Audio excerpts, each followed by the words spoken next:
One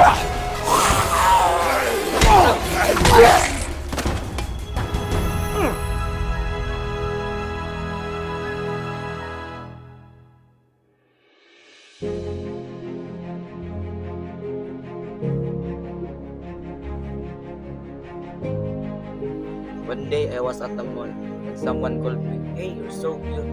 I was offended because they say the truth hurts.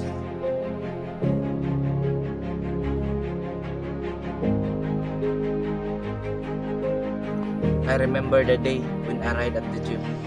Even though it's not rush hour, the people are in rush.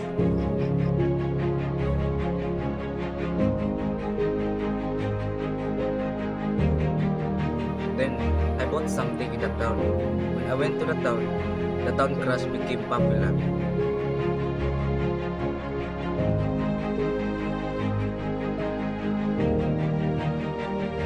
Of course, I used to have a struggle day, so I ran away from there.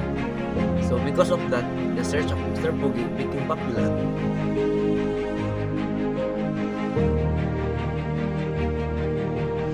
During my high school days, I was banned at the lower because when I went in, they would yell.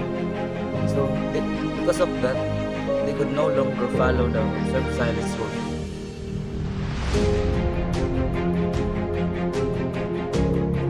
I admire people who are just calm when I pass it by.